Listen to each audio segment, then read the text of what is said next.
Hey everybody, it's Jared with Wonderfully Wander. I wanted to go over something today that's really been bothering me from the very beginning of when we got our trailer.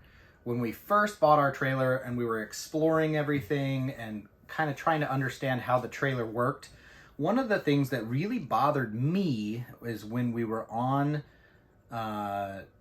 offshore power and running on the batteries, trying to get the pump to work, we always had this kind of oscillating water pressure. It would go up and then down and then up and then down, and it bothered me so much.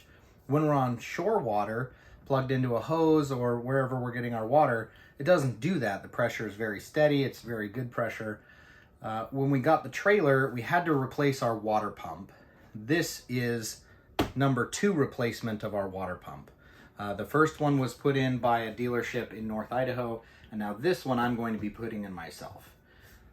Some of the things that I really liked about this pump are keyed out right here. Corrosion resistant, quiet, smooth operation, self-priming. The self-priming is a big deal because most pumps for RVs should be self-priming, but some pumps, when they run out of water, it gets air in the pump, and then you have to reprime the pump before you'll get good pressure again. This does it by itself. This also runs dry without damage. When we were staying with Courtney's family, someone unplugged a hose while we had our pump on, and it ran the pump continuously for about an hour. And I think that's part of why we're having problems with our pump now, is it damaged the pump. The nice thing about this pump is it has the same fittings that we have that was installed from the dealership, and they're just little screw-on caps. And this has a little barb on the end of the cap that you can fit a piece of PEX pipe onto and crimp it in. We won't be changing out those fittings because they're already there from the pump that we have that the other dealership installed. Now this is really the pump itself. That comes with every RV. Where you're going to see a big difference is this little thing right here. This is called an accumulator tank. It's very similar to like a pressure tank on a water heater. And what this does, this has a diaphragm inside that has air in it, and as the water flows through it, water does not compress. Air does. So as the water flows into here, it compresses the diaphragm, and it'll hold a specific PSI inside here. And what that does is that keeps your pump from having to cycle on and off and on and off and on and off. And that's where you're getting that oscillating water pressure from. So this diaphragm in here holds a constant pressure. It's not very much. I think it's only, 0.75 liters. It's a very, very small tank. The biggest difference between an accumulator tank and a pressure tank like you would see on a water heater is this is not going to store up enough pressure to where it's going to run the water without the pump flowing. That's not what this is designed for. This is designed to prevent this pump from running on and off and on and off, and that's called short cycling. Short cycling is going to destroy the pressure switch inside here and cause this pump to go out prematurely. So this pump flows into here, pressurizes the bladder, and then it flows out. So when you have your water turning on, it will just flow. This will turn on and stay on until you turn your water off, instead of going on and off and on and off and on and off. So where this says reduces noise, is that the purring sound that you usually get with a water pump in RVs? It is, and you'll see it will make your pump go on all the time instead of that purring on and off. But that's where you're going to be getting rid of that oscillating water pressure. Back here, this is a little air gauge like you would pump up a car tire with. This is how you set the pressure. You want to set this pressure a few PSI less than what your turn off or your turn on pressure on the pump is. So that's how you pair the two. This pump has a specific PSI sensor in here that tells it, oh no, the water pressure has gone down too much. We need to pump up the pressure, so it turns on. So when you set this a few PSI lower than the turn on pressure, this turns on and fills this up, and then you get that continuous running water. Okay, So we're going to take you underneath the trailer in a little bit and show you the back side of the manifold system. A lot of people don't see that side. You only see the side where you fill your water tanks or you change from sanitize or flush or fill your tanks. We'll see the back side and kind of what that entails. Part of this process, if you're just doing a pump, it's just plug and play. You just have to unscrew the caps, put the new pump in, screw the caps back on, and that's pretty much it. We'll add a little bit of hose for this, but not much. Part of the thing that I don't like about the way that the manufacturers use their water lines is they use a braided water line that's rated up to like 125 psi. It's not a bad hose, and it's very nice because it's flexible. The problem is when you put these kind of fittings on them, they tend to leak, especially since the ones that they use are plastic and these are brass. So what I'm going to do to try and combat that, I have a tool. I have these PEX stainless steel crimp rings, and I have brass fittings, and I'm going to change that out from what they have. They have plastic fittings and the stainless steel crimp rings. So I'm going to cut off the old crimp rings and put in the brass fittings, and then on the lines that are braided, I'm going to put 2 of these on and turn them so that they're getting a really good bite. So hopefully in the future they won't leak, because when I went down there on looking at the pump, I found a leak in one of our fittings.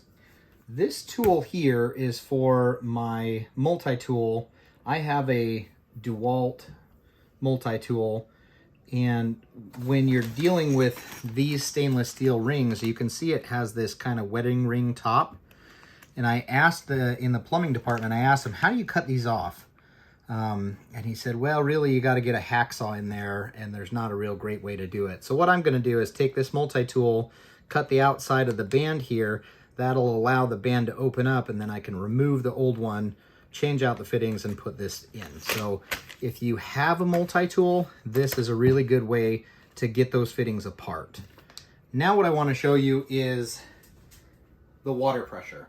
So right now, we're hooked into somebody else's water. We have great water pressure. We're probably pushing at 55, 60 psi, something like that. Nice, even flow, perfect water pressure. We can take showers with it, anything we need to do. I went outside.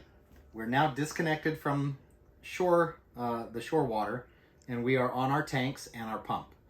This is a huge difference to me. Now we're turning it on.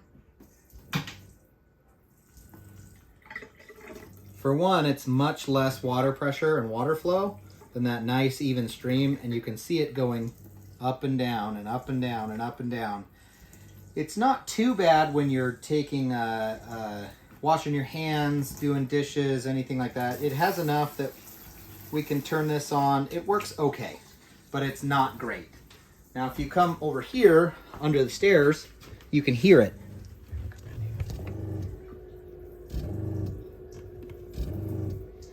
That noise that you heard is the short cycling of the pump.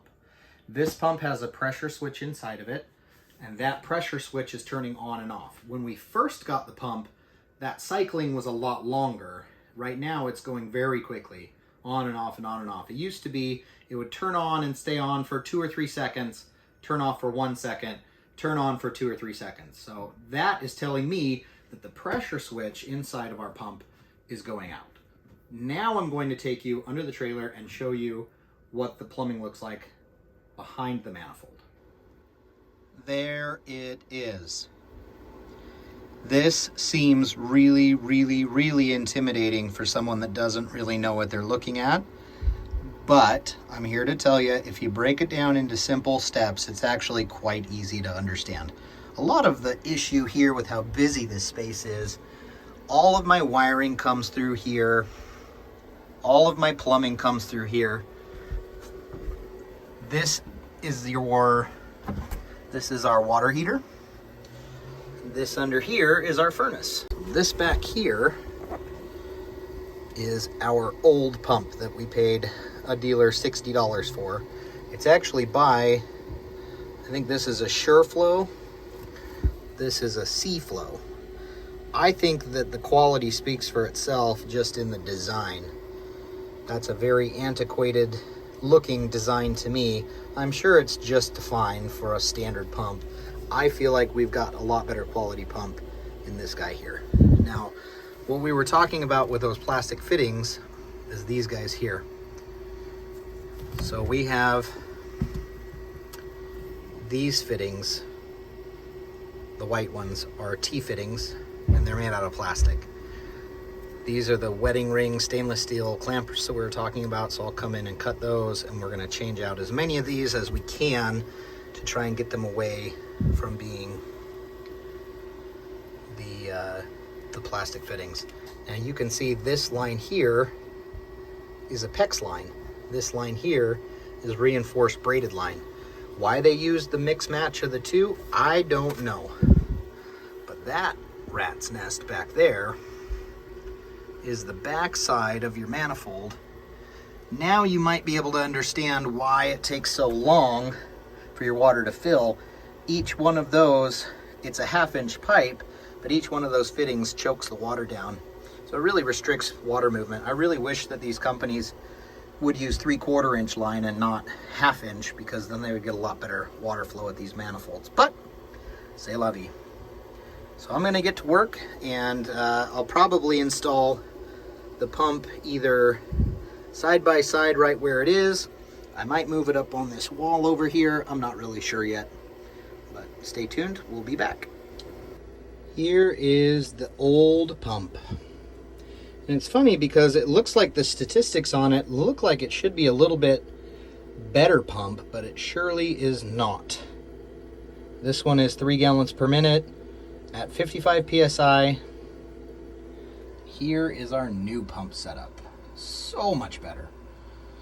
I had to do some digging.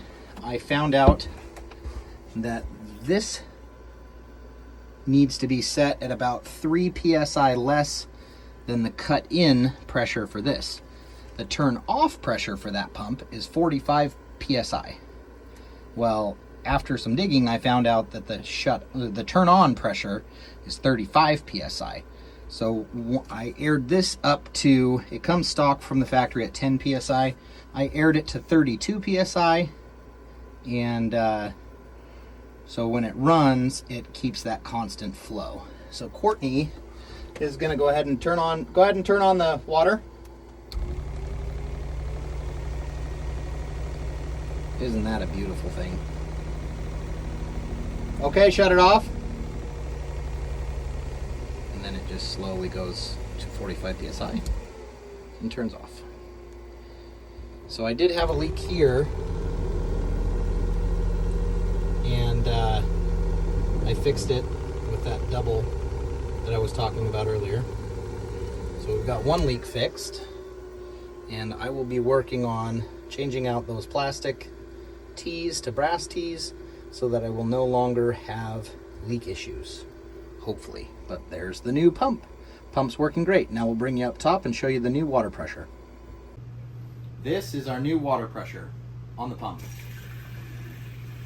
No more surging, no more water pump problems. Can't hear the water pump purring anymore. It's still on. We can't hear it from in here. Biggest change has been in the shower. The shower pressure has been hugely increased. It's a pretty good upgrade.